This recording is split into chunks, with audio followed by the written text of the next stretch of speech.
ज़रा जानकारी दे दूं। ख़ास तौर पे गोल्ड की अगर हम बात करें तो हम हमेशा देखते हैं कि जब भी एक अस्थिरता आती है या किसी तरह की ग्लोबल बेचैनी महसूस होती है तो वहां पर गोल्ड में एक सेफ एसेट के तौर पर कहीं ना कहीं तेजी देखने को मिलती है। तो आज देखिए एमसीएक्स पर सोना 88,000 के करीब इस वक्त नजर आता हुआ। चांदी की अगर हम बात करें तो यहाँ 1 लाख के बेहद करीब चांदी भी नजर आ रही है। कॉमेक्स की अगर हम बात करें तो सोना यहाँ पर 3,040 के पास, मतलब 3,029 के आसपास आप देख रहे हैं इस वक्त नजर आता हुआ। $3,040 के पास इस वक्त कॉमेक्स पर ट्रेड करता हुआ। स्पॉट गोल्ड $3,035 के ऊपर इस वक्त नजर आ रहा है। अब जैसा मैंने आपसे बताया कि आखिर इसकी वजह क्या है, वजह क्या है कि जिस तरह से ट्रंप का बार बार एक टैरिफ कार्ड नजर आता है, उसका इंपैक्ट हमें देखने को मिलता है। ऑटो में जिस तरह से उन्होंने टैरिफ बढ़ाने की बात कही है, उसको कहीं ना कहीं लेकर अब साफ तौर पर इसका इंपैक्ट देखने को मिल रहा है। यूएस में इंपोर्टेड कार पर 25% तक के टैरिफ की तैयारी है। हल्के ट्रकों और चुनिंदा ऑटो पार्ट्स पर भी 25% टैरिफ संभव है। ट्रेड वॉर जो है उसकी टेंशन जैसे जैसे गहराती है वैसे वैसे हम देखते हैं गोल्ड में तेजी देखने को मिलती है।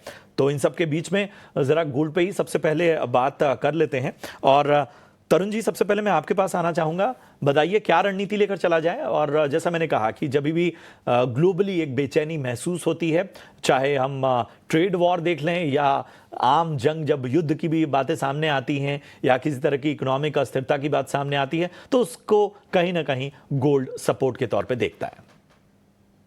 या सर्टेनली हमने देखा है कि in the era of uncertainty और मैं सेफ हेवन बाइंग गोल्ड के अंदर आती है। जिस तरीके से टैरिफ सागा चल रहा है वो कहीं ना कहीं काफी हद तक गोल्ड के प्राइसेस को सपोर्ट किया है since the beginning of this year. And अभी वंस अगेन जो फियर री इमर्ज हुआ है कि प्रॉब्ली फर्दर अनाउंसमेंट हो सकते हैं अप्रैल 2 को, तो उसकी वजह से हमने देखा है कि थोड़ा सा कल से बाइंग फिर से गोल्ड के अंदर देखने को मिली है। नॉनदलेस अभी after hitting a record high last week prices consolidate कर रहे हैं 3000 से $3,040 कॉमेक्स स्पॉट के अंदर। हमें ऐसा लगता है कि अभी फर्दर अपसाइड तभी आएगा जब 3040 के ऊपर सस्टेन करना चालू प्राइस करेंगे, तो प्रॉब्ली हो सकता है कि नया हाई बना दें फिर से। इन केस अगर वो नहीं ब्रेक करता है और इवेंचुअली $3,000 के नीचे अगर प्राइस जाते हैं तो शॉर्ट टर्म में प्रॉफिट बुकिंग देखने को मिल सकती है। That can take prices down by 50 to 75 US dollar।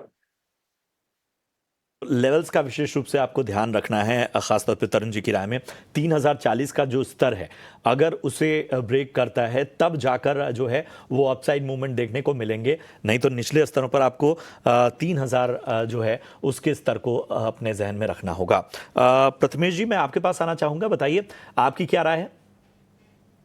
Tariff वाला सिचुएशन नया नहीं है और इसके लिए कोई नया सेट ऑफ फैक्टर्स चाहिए जहां पे गोल्ड को बूस्ट करके आगे का मोमेंटम लेके जाए। फिलहाल के लिए जो ट्रेडर्स हैं उनके लिए हल्का सा मूव जो है 88,100 तक मिल सकता है। तो अगर जो आज के लिए डे ट्रेडर्स हैं उनको बाइंग की सलाह रहेगी 87,860 पर अप्रैल कॉन्ट्रैक्ट, 87,780 का स्टॉप और 88,060।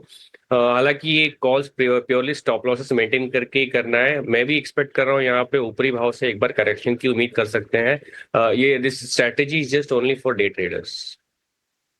इसके लिए आपको अहम सलाह, यहाँ पर आप लेवल्स का विशेष रूप से ध्यान रखिए।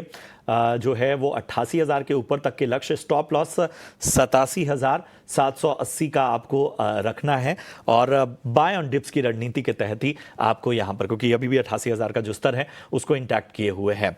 बताएं पृथ्वी जी, आपके पास आना चाहता हूं, आपकी क्या राय बन रही है। माफ कीजिएगा मनोज जी। बिल्कुल, यहाँ पे मेरा मानना है कि जो रेसिप्रोकल टैरिफ की जो बात है वो ऑलरेडी सोने में फैक्टर्ड इन है और उसी के चलते हमने देखा था कि कीमतें जो है लाइफ टाइम हाइस पर पहुंचती हुई नजर आई थी। भारतीय बाजारों में भी हमने लगभग 90,000 तक जो है कीमतों को जाते हुए देखा था और एक करेक्टिव मोड वहां से देखने को मिला था। कल यहाँ पे जो ऑटो के ऊपर यूएस प्रेसिडेंट ने टैरिफ अनाउंस किया उसके बाद एक स्पाइक कीमतों में आता हुआ नजर आया है। लेकिन मेरा मानना है कि 88,360 भारतीय बाजारों में एक स्ट्रॉन्ग रेजिस्टेंस जो है देखने को मिलेगा। तो ऊपरी लेवल अगर मिलते हैं 88,200 360 के आसपास, तो वहां पे एक बार लॉन्ग की पोजीशन में मुनाफा वसूली की सलाह रहेगी। तो 2 अप्रैल को जो भी मूव आता है यूएस प्रेसिडेंट का, उसके बाद ही फ्रेश जो है बाइंग इनिशिएट यहाँ पे करना चाहिए। तब तक ऊपरी लेवल्स पर मुनाफा वसूली करते रहें। फिलहाल ये लेवल पे सोने में लॉन्ग के लिए रिस्क रिवॉर्ड जो है वो फेवरेबल नजर नहीं आता। गोल्ड पे जो राय है वो साफ तौर पर जो लेवल्स मनोज जी बता रहे हैं उसका आपको ध्यान रखना है। 88,360 वाला जो लेवल है वहां पर आपको ध्यान रखना है और वहां से जो है तेजी आती है तो लॉन्ग करने की सलाह आपको मिल रही है और उसके बाद आपको प्रॉफिट बुकिंग की सलाह यहां पर एक रणनीति के तौर पर सामने आती हुई